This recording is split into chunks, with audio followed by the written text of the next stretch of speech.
Basta manggaling ang sunod na presidente Lugkoga te ara sa malawak sa Ilonggo na lugar. Mr. President, madamo tadi nga presidentiable. Nandyan si Senator Bongo. Kaya nga, ganito nandyan yan. Si Robin Hood Padilla. Nandyan si Baste Duterte. At pag sumama na yung anak nyo, si Inday Sara, presidentiable rin. Yung problema natin, hindi tayo nagkakaisa eh. Inaantay ng PDP, may imbitasyon na tayo kay BP Inday. Pero, basta yung sinasabi, gusto natin na yung susunod na presidente manggaling sa PDP. Yan. Okay yan. But leave my daughter out. Tama na yung isang presidente sa isang pamilya. Give it also to the others. Alam ko na hindi naman kita inaano. Alam ko na malakas kaya na presidente ako. Kulang tayo sa trabaho. We have to generate jobs. How do we do that? We industrialize.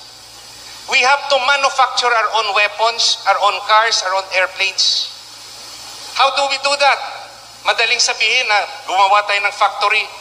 Let us amend the procurement law to favor Philippine manufactured products. Na kahit mas mahal, bibilhin ang Filipino products para maraming trabaho sa Pilipinas. Hindi lang puro ayuda. Gusto niyo ba ayuda lang ng ayuda?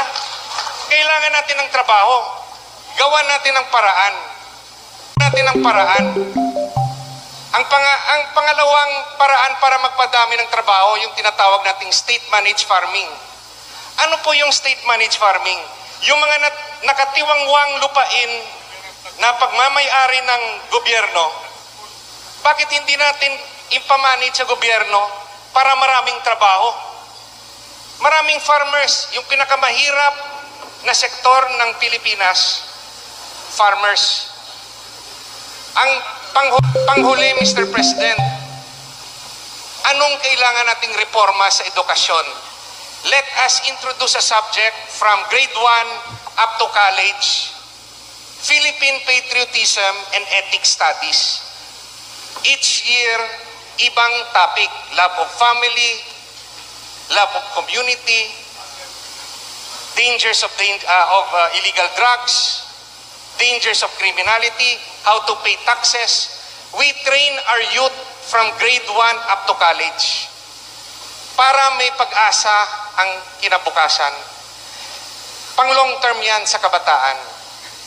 Fight against corruption, paramihin natin ang trabaho at edukasyon. At isa pa, Mr. President, kung pakinggan ang boses ng taga-Negros ng mga Ilonggo, magiging inspired kami para yung susunod na Pangulo manggagaling sa PDP by 2028.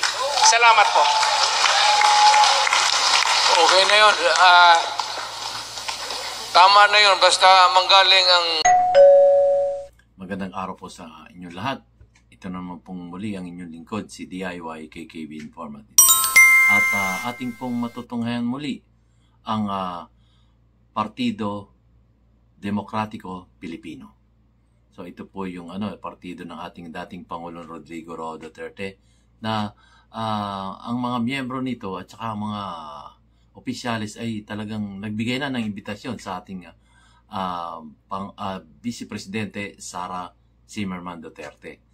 Kanya nga lamang wala pa yata ang sagot, pero talagang nagka-clamor na sila na Inday, sumama ka na sa PDP. Kailangan ka namin. Kagaya nga nung pinag-uusapan nila, yung mga problema ng ating bansang Pilipinas. No? At yun nga, matutunghayan nyo ngayon kung ano-ano yung mga problemang gusto nilang matupad sa pamumuno o sa mga magiging opisyales ng gobyerno dito sa PDP or Partido Demokratiko Pilipino. So yun ang kanilang mga hangarin, yung mapabuti ang bawat isang mamayang Pilipino.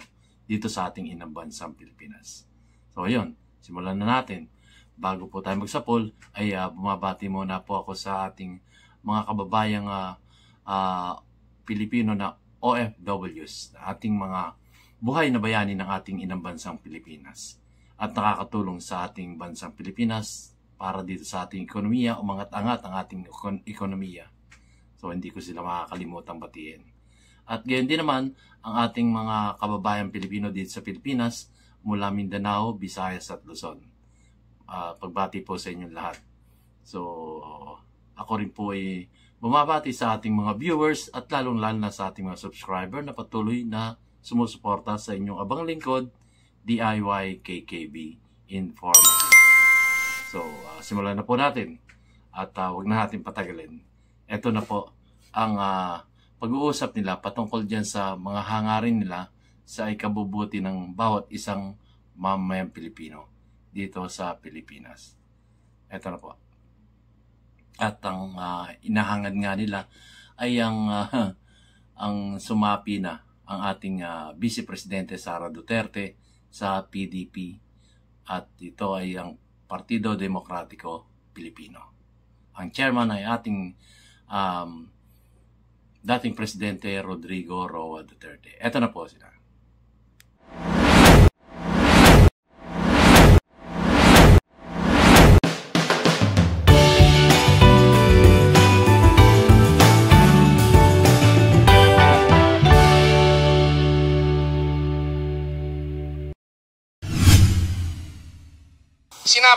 Sinabi mo nung umpisa, labanan natin ang kahirapan, poverty. Puro ayuda tayo ngayon. Yung problema ng Pilipinas, kulang tayo sa trabaho. We have to generate jobs. How do we do that? We industrialize. We have to manufacture our own weapons, our own cars, our own airplanes. How do we do that? Madaling sabihin na gumawa tayo ng factory.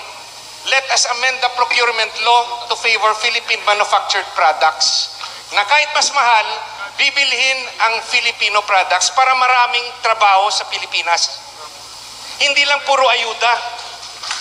Gusto niyo ba ayuda lang ng ayuda? Kailangan natin ng trabaho. Gawan natin ng paraan. Ang pangalawang paraan para magpadami ng trabaho, yung tinatawag nating state-managed farming. Ano po yung state-managed farming?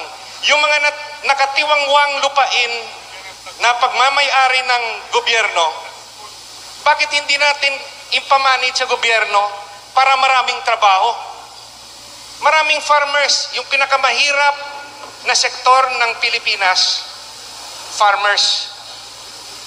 Ang panghuli, Mr. President, anong kailangan nating reforma sa edukasyon?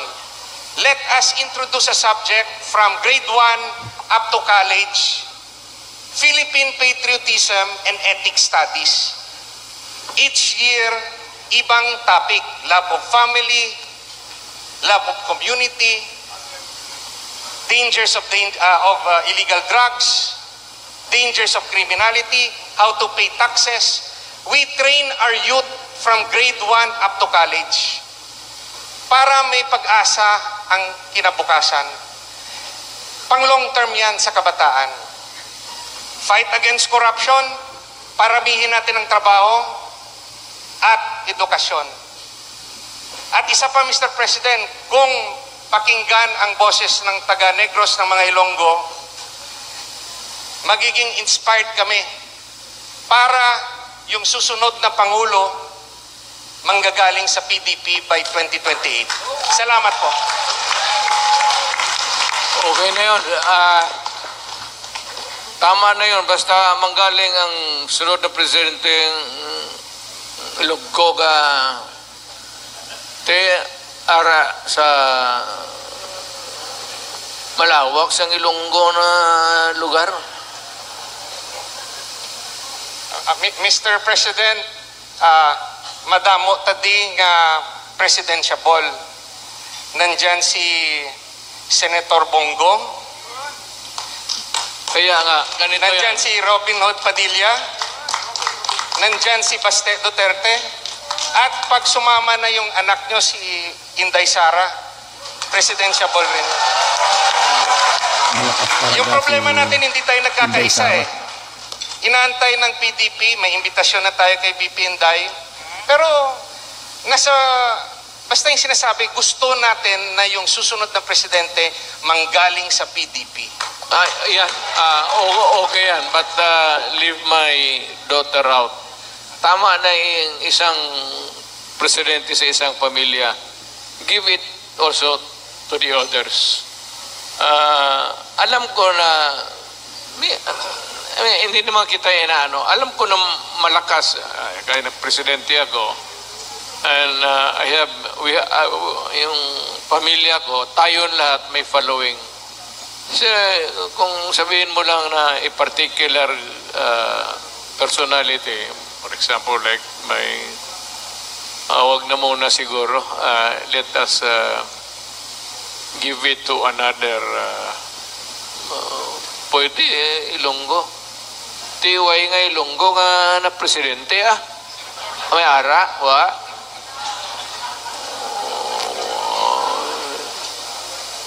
Hindi Ilonggo ng kaya next meeting subong ti istoryahan tani. So I suggest that we cannot entertain all names of nominees because we do not have the time to listen. Yung gustong tumakbo ng presidente, I suggest that you go direct to your PDP local, kung sinong may jurisdiction doon. Hindi tayo pwedeng individual Magpunta muna sa PDP. Let us do it this way. Magpunta muna sa kanila. Kaya Attorney Inlo, doon sa kanilang lugar. Then we decide. Maybe if you want to do it now, may collegial body na tayo mag-decide. We cannot be discussing the merits or the good qualities of every candidate in any meeting that we will have. We will run out of time.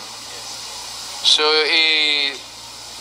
papunta na lang yan sa Central Committee, and if you want, we can now nominate the body who will take care of this.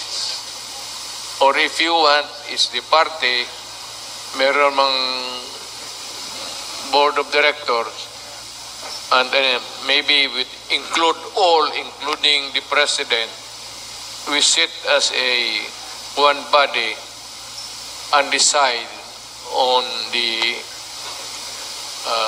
proposed candidates. Hindi natin kaya, we will have to have the time to. Ayun po, at natunghayan nyo na ang aking mumunting video na nagmumula sa inyong abang lingkod, DIY KKB Informative. So maraming salamat po sa inyong pagsuporta sa inyong abang lingkod. At thank you very much po sa mga subscriber ko at ang mga viewers ko na patuloy na sumusuporta dito sa ating YouTube channel, DIY KKB Informative. At laging sinasabi ni DIY KKB Informative, keep safe, God bless, and you have a great day. See you on my next vlog. Shukran. Basta manggaling ang sunod na presidente Lugkoga ara sa malawak sa Ilonggo na lugar. Mr. President, madamo tadi nga presidentiable. Nandyan si Senator Bongo. Kaya nga, ganito nandyan yan. Si Robin Hood Padilla. Nandyan si Baste Duterte. At pag sumama na yung anak nyo, si Inday Sara, presidentiable rin. Yung problema natin, hindi tayo nagkakaisa eh. Inaantay ng PDP, may imbitasyon na tayo kay VP Inday. Pero, Basta yung sinasabi, gusto natin na yung susunod na presidente manggaling sa PDP. Yan. Okay yan. But leave my daughter out. Tama na yung isang presidente sa isang pamilya. Give it also to the others. Alam ko na hindi naman kita inaano. Alam ko na malakas, kaya na presidente ako.